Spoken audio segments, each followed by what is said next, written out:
We've made it to hump day. Here we are. Hey, Denise, how you doing? I'm good. How are you doing today? I'm good. I'm good. Awesome. Let's get this show rolling. Hey, everybody. Welcome to the show. Is this thing working? Make sure you hit that like button, share, follow with all your friends, and go on. If you go on Rumble or YouTube, subscribe. That really helps us a lot. Thank you very much. So we are going to start with the Michigan primary. As expected, as we knew, Donald Trump trounced Nikki Haley again. She's what now? 0-4, 0-5? I don't Something? know. She's O. She's O. Did she even win a county last night? I think maybe didn't we talk about one county that had 19 people vote? I don't know. Yeah. I don't think so. She's not winning anything. No. And he beat her resoundingly again, the 67.2% to 27. Yeah. You're going to hear in the news, there's 27% of Republicans that do not want President Trump. You're going to hear it. You're going to hear it. These people, there are Republicans still out there that don't want President Trump. They don't want him. But you know what? In order to save the country, they would vote for him. Oh, you know over it. Biden. Oh, so you I don't know want to it. hear that crap at all. Here, President Trump came out with a statement this morning. He said, Haley got trounced last night, losing the great state of Michigan by over 42 points. Looking forward to Super Tuesday, where she is doing even worse. If that's possible, I'm leading every state by over 60 points. People don't like her, and they know, as per the polls, that she can't beat Biden or any Democrat. He talks so much shit. He does I love talk him. shit. Not is funny. only does he announce that she lost, he tells us how much she lost by. He not only tells us that, he goes, hey, and as it keeps on going, I'm just going to keep beating her. Yeah, he's by hilarious. a lot, by Yeah. 60 points. Yeah. She can't beat a Democrat at all. And then he reminds her and everybody else, people don't like you. I'm surprised he didn't call her bird brain. Yeah, no kidding. No kidding, That's man. so funny. Yeah, but I guess as we talk about it, we got to remind you too, because we keep pounding this point. Early voting's still going on, at least until what, Friday? Friday, March 1st. Friday, March 1st. So get out and vote. Vote early as you can to bank your vote. This election cycle, early voting is different, though, because our legislatures made new laws starting this year. Did you guys know? Did you even know that the early voting was different? They didn't really advertise a whole lot. They just like early voting, but it's actually 12 hours a day. I mean, that's a long time. But Governor Abbott signed into law in June of 2023 at HB 1217. It's a new law that keeps early voting for 2 solid weeks. That's through Saturday and Sunday. And it's 12 hours a day. And in this one small town, they're so upset about this new bill. Throwing a fit, They're ain't they? throwing a fit. Some of that white rural rage. They even,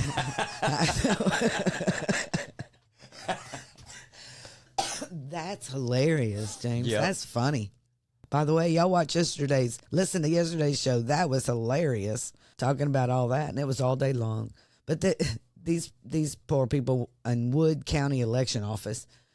So we have this article from KLTV out of Tyler talking about these people in Quitman, Texas. And they said only a few days are left for early voting in the March primary election. For some smaller counties, this election is the first time they've added extra hours and days.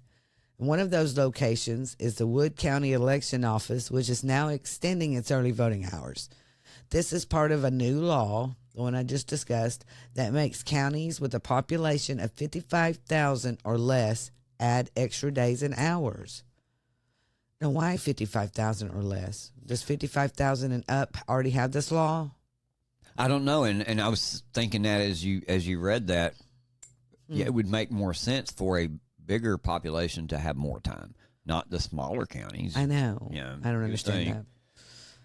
But in quotes, this Laura Wise, election administrator of Wood County, said, "It is a big deal for our small county. We had to bring in several additional poll workers for early voting.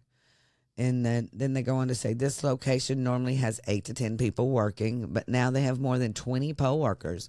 Laura says that these extra hours are taking a toll on their funds. And another thing that I thought of when I was reading this article is, how come they didn't give them these small counties funds for this?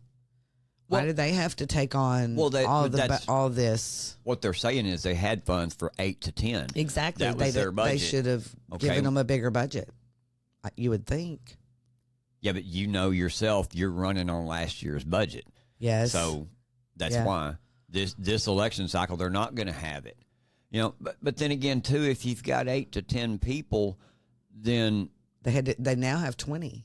Yeah, so that's extra money. Where's that funds coming from? Where are they going to get it from?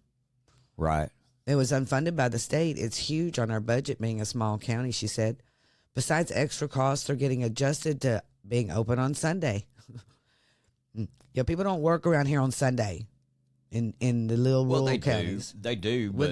Well, you know what I mean. They don't go to... They go to church. You never see stuff like this open on a Sunday. Not on a Sunday. I would have never...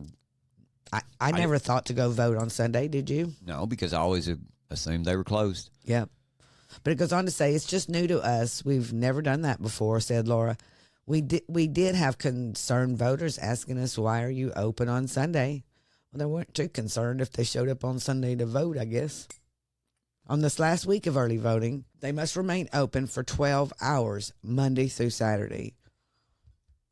She says it's just getting harder to find people that want to work like that. 12 hours is a day. A day is hard. The majority of our workers are retired, 65 and up, said Laura.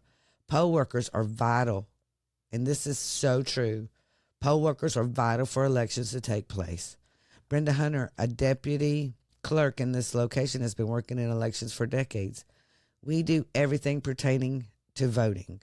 Most poll workers only get paid $12 an hour, regardless of their experience. Even so, she feels her role is important. Yeah, she goes on to talk about her role in that. She goes, my parents and my grandparents were always big stressors on the right to vote. It's very important that we should exercise it, and I'm just following in a family tradition, said Brenda. That's also the case for Sarah Phillips, who's been working in elections for almost 20 years. She said, my mother never missed working at the polls. When she was a poll worker, she instilled that in us, said Sarah.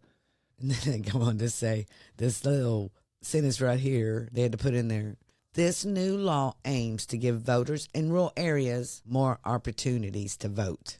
That right there, I don't understand that, where that came from, because honestly, we know when voting day is in the rural side, in the rural areas. And those polling places are easy to get to. They're never crowded.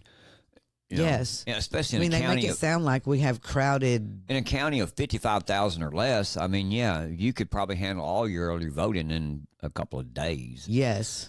If you want to do early voting, do maybe Monday through Friday. Well, 1 week. You know how it is. We go in there to do early vote, and I guarantee you, we're going to go in there today. Yes, we're going to go vote today. And I guarantee you, there won't be nobody but me, you, one other person, and the poll workers. That's it. Because that's just how it is.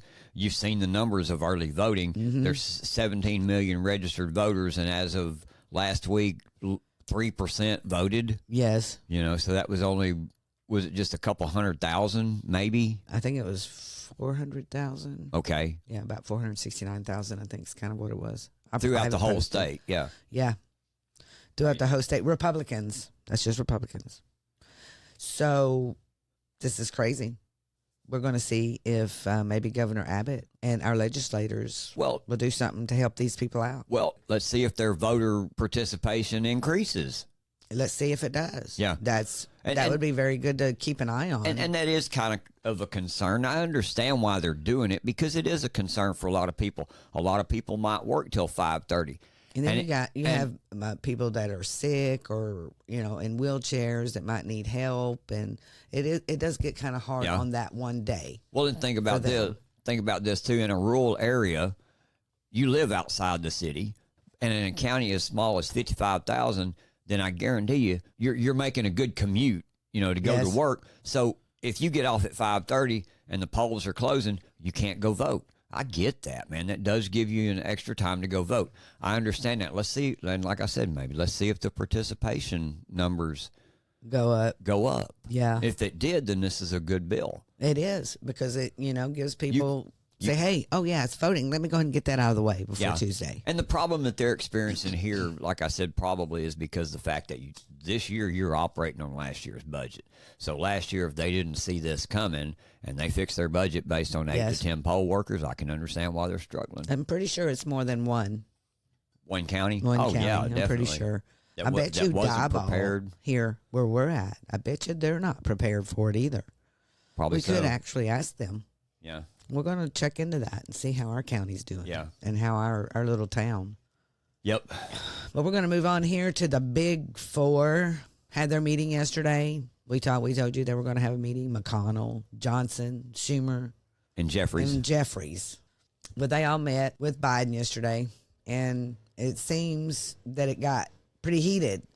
And it says here, I'm reading out of The Hill, 3 of Congress's top 4 leaders had a loud and unified message for Speaker Mike Johnson when they met with the Biden White House on Tuesday. Ignore the pressure from conservative critics and avoid a government shutdown on Friday, is what it said in the article. Yeah, that was their unified message. Their unified message. And then it goes on to say... Don't give a damn what they say. Yeah. Yeah, when they know what we're all saying. Yeah, the 3 that are against Johnson. Poor Johnson goes in there. He's like shaking in his boots, man. Oh, yeah. I would be. Well, these 3 powerful men. They ain't powerful. The thing is, he's the They make them sound like they are. Yeah, he's outside the group. That's all that amounts to. He is outside the group. But Schumer and McConnell and Jeffries emerged from the meeting, which participants described as intense and passionate, feeling somewhat reassured that Johnson heard their pleas. Of course he did. They bullied him. They used everything they had. And you know what? It probably didn't take much of them. They just had to look at him with the cross eyes or something. I'm still betting that by tomorrow night he caves and gives in completely. Oh, we're watching him like a hawk. Yeah. That's for sure. I'm betting late tomorrow night. Yeah. By Friday by Friday we'll hear by the story. First. Yeah. Oh, totally. Yep, totally. Yeah, we'll be. But it says on here that Schumer says it was a productive and intense meeting. We made it clear. We made it so clear that we can't have the shutdown because it hurts so many people in so many different ways. Hey, I'll bet you how that shutdown meeting went. They walked in there and they told him, "Look, we're going to make it clear to you, we ain't shutting the government down." And that's the end of the story. Pretty much. You know what? Shutting the government down would be a win for Republicans. For Johnson. And you know what? We would get a new House of Representatives because of it. Because we would vote. Republicans would vote for you if you shut down the government or close the border. And that's the pickle that he's in because, like we said yesterday, if you shut it down, those guys, you're going to lose with the Senate and the House. They're going to impeach you. But you want to know what? You'll win with the people. Right. That's who you need to be listening to. Yep. And that's the thing. If he shuts it down, then that side sends him home. If he doesn't shut him down, we send him home. That's exactly right. One or the other. Yep. But Jeffries, who I don't even know why I'm talking about this guy, he said after the meeting that the atmosphere was intense as leaders in the room, which included Biden and Harris. They emphasized the need to avoid a government shutdown. You notice they keep talking about government shutdown. Every one of them came out and said something about government shutdown. Because that was the main thing they've heard, that's what we want, a government shutdown. And they said to fund the government so we can address the needs of the American public. The American public. Don't you love the way they just... Mm-hmm. Yep, that's what the people want. So that's just one to watch. That's just one to watch. So we're going to be telling you about what's going on here because I guarantee you that we're going to flag it. We're going to flag February 28th, 2024 of he's going to cave by, you said Thursday? By leap year night, by leap year evening. By leap year evening. He will cave. Flag. Tomorrow night, yep. Yep, there we go. Yep. Hunter Biden's still in... He's fixing to do his closed-door deposition today. That's interesting news. Yeah, it is interesting. See how that plays out, too. I got my own bets and ideas about this. Yeah, you do. Yeah. We've already had this discussion this morning. I think we got a little heated because, you know, what I found out is it's transcripted. There is no recording and No audio. no audio. No audio recording nothing. or no video recording of it. So, what do you think about that? Do you think that we're going to just hear bullcrap from them now because it's not transparent? Yeah, that's been my problem with it. I keep asking the question, why the closed door meeting?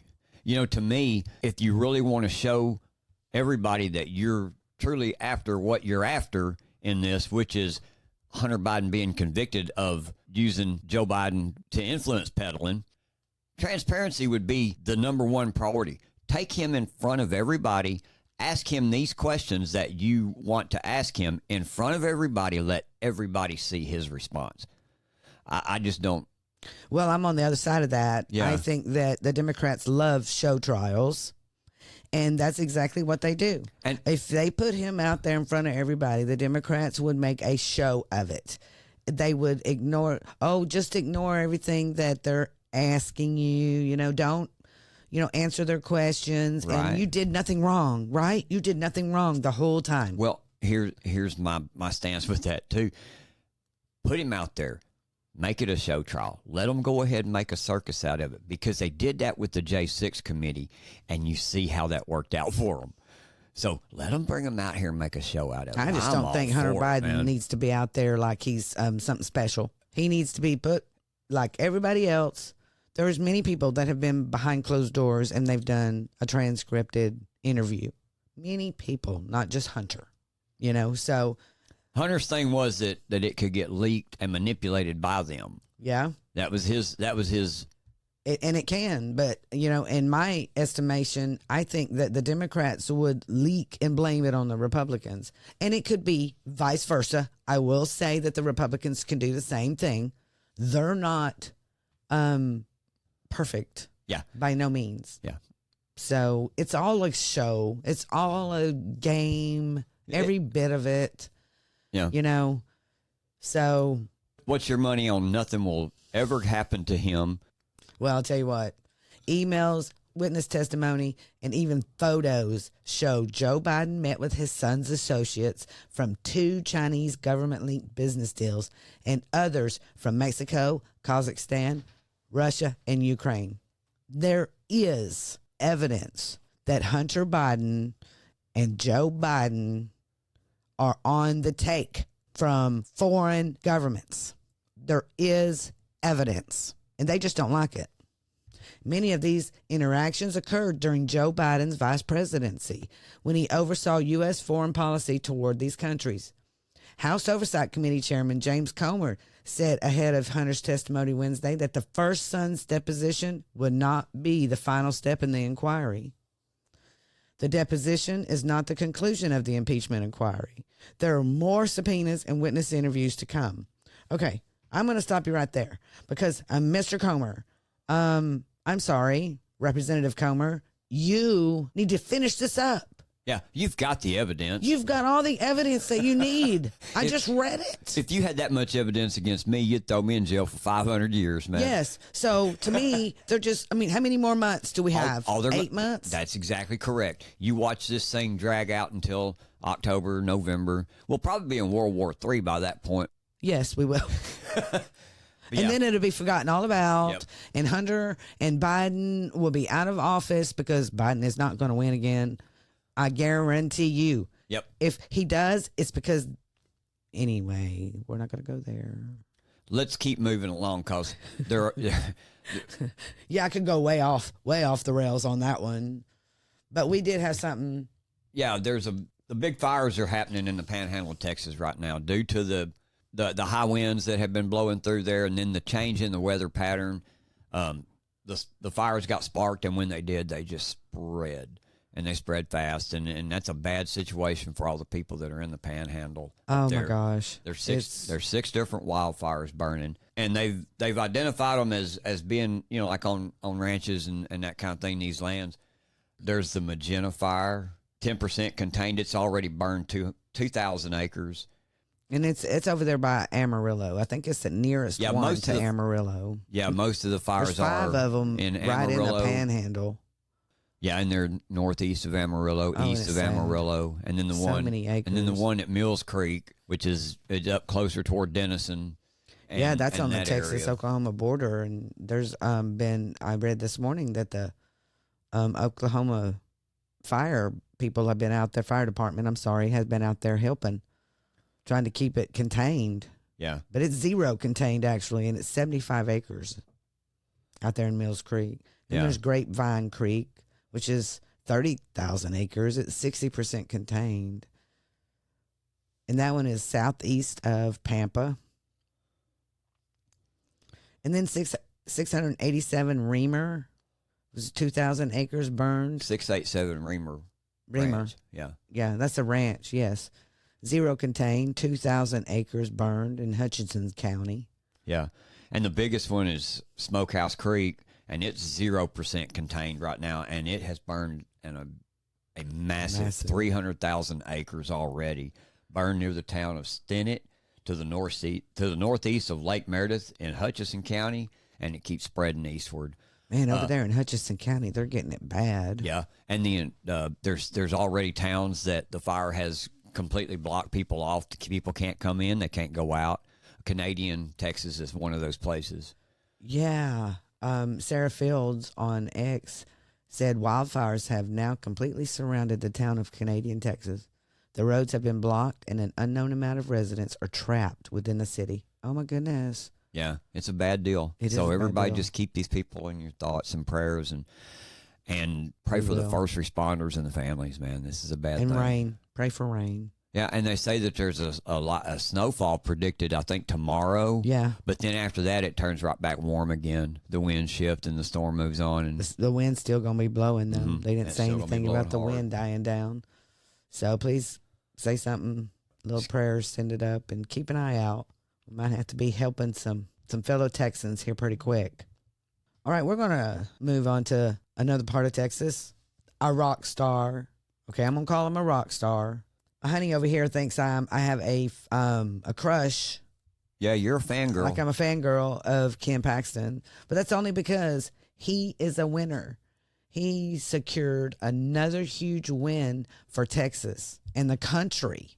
He isn't just trying to protect Texans, because really what he did yesterday, Attorney General Ken Paxton, he wins a challenging $1.7 trillion federal funding bill passed unconstitutionally with less than half of U.S. Congress physically present. I don't know if you remember this bill. I remember it. It was the one that Nancy Pelosi just shoved through at the last minute before the new House came into session with the 118th Congress. And it was during it was 2022. And it was an omnibus spending package, and it was unlawfully passed by the U.S. House of Representatives in 2022 without a quorum physically present as constitutionally required.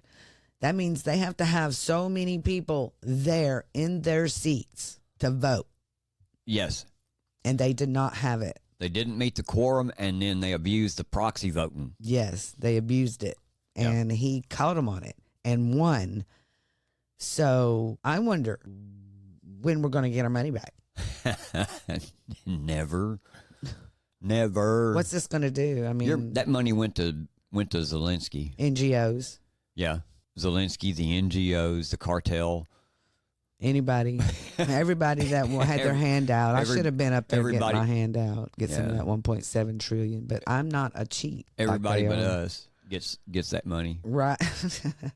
But the thing is, Ken Paxton has really had a rock star week, because he has just this week, he defends Texas law prohibiting big tech censorship at the Supreme Court of the United States. He did that on the 26th. He will defend HB 20, a Texas law that prevents major social media platforms from engaging in viewpoint discrimination and censorship at the Supreme Court of the United States.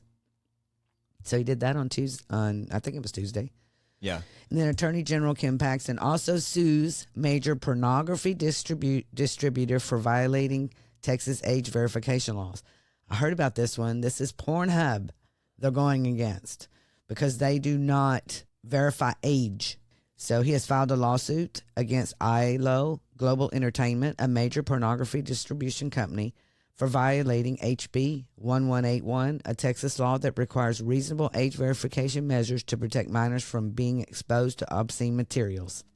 He had a crazy week last week, too, but we're not going to go into all that because we don't have the time for all his wins. But we will be talking about this because he really is on top of it, and we're very proud. That's really what I am. I'm proud. I'm proud he's a Texan. Yep. I really am. And I'm proud he's as good of a person as he is, and he understands the justice system, and he understands the Constitution. Yeah. He understands he goes by that he's a constitutionalist. Yep. And that's what we are. So, yay, Texas, the Lone Star State. You make us proud. Hey, but before we go, man, we would be remiss if we did not mention what? The border. The border. And I got another reminder for you because this is something that we can't let get buried either. And this is a tweet I read earlier this morning. Let's not forget that for the last 10 years, the CIA have been using Ukraine to build their own military force outside the scope of the U.S. military and executive control. Using taxpayer dollars under the guise of foreign aid, the CIA turned Ukraine into a giant forwarding operating base on Russia's border. Ukraine's military is the Deep State Army, created solely for the purpose of fighting Russia in the hopes of weakening Russia enough to overthrow Putin and install their globalist puppet, Navalny. This was their plan. It did not work. Let's not forget this. No, this is where your Ukraine money is going. What I find odd is they're going to send the UN military down there to help Ukraine. Okay, so if we send any of our treasure down there to help Ukraine, we're actually helping our own army? The UN can say what they want, but have they paid 2% of their GDP payments yet? Have they paid their payments yet? No. So who do you think is going to go in there? Exactly. That's what I'm saying. Is our military going to actually be down there with our military? Pretty much. Okay, so I'm sitting over here stunned with my mouth like on the ground. I'm just letting you know because you can't see me. But this is big. This is huge. Yep. The last thing that he says here, in simple terms, the deep state took your tax dollars, used them to create a Nazi military in Ukraine, started World War III with Russia, then lied to you about it when they got caught. And they call that democracy. Yeah, it's their democracy. That's why we don't believe in democracy. Is this thing working? Rise up. Well, hey, everybody, that's it for today. Thanks for listening, and I hope you've enjoyed the show. Hope you've learned some things about what's going on around us in the nation and in your communities. You know, we couldn't do this without your continued support either. We appreciate all of you showing up, taking the time to listen to us today. So please, like I say, make sure to hit the like button, share our show with all your friends. We'll see you next time on Is This Thing Working? And as always, I'm James, and that's my lovely co-host over there, Denise. and we'll see you next time. We're out.